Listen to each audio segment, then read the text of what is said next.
ஏற்பட்டு பெருசாக்குறீங்க எல்லாத்துக்கு ஏற்பட்டு பெருசாக்குறீங்க எவ்வளவு தாலியா இருக்கிறதுக்கு வயசானவங்க நடந்து வரத்துக்கு ஒரு பஸ் விட்டு போனா ஆட்டோ கடை அனுமதி பண்ணு ரெண்டு அனுமதி எல்லாம் மனுஷனுக்கு சோர்த்தே வீட்டுக்குறாங்களா அது வேணா ஒரு ஆட்டோ கடை அனுமதி பண்ணு அவன் குழப்பக்காச்சும் ஆட்டோ உள்ள வைக்க நாலு பஸ் விடு எல்லாத்துக்கும் பார்த்தேன்னா 10 கிலோமீட்டர் நடக்கிறதுக்கு நாங்க என்ன இதானோம் இறக்க வேணாம்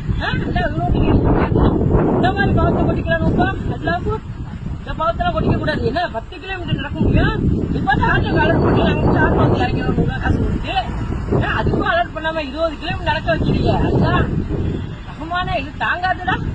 சுனாமி வந்தது பெருசு அல்ல இந்த திருச்சிக்கு எல்லாம் வர வைக்கணும் சுனாமி ரகமானே கண்டிப்பா வரணும் நாங்க துவா செய்யறோம் அல்லாட்டு நாங்க உண்மையில மண்டாடி துவா செய்வோம் இன்ஷா அல்லா எல்லா ஜாதிக்கு பிறந்ததால இவங்க ஆட்டோ உள்ளர அனுமதிக்கணும் இல்லையா மரியாதையா 2 பஸ் விடு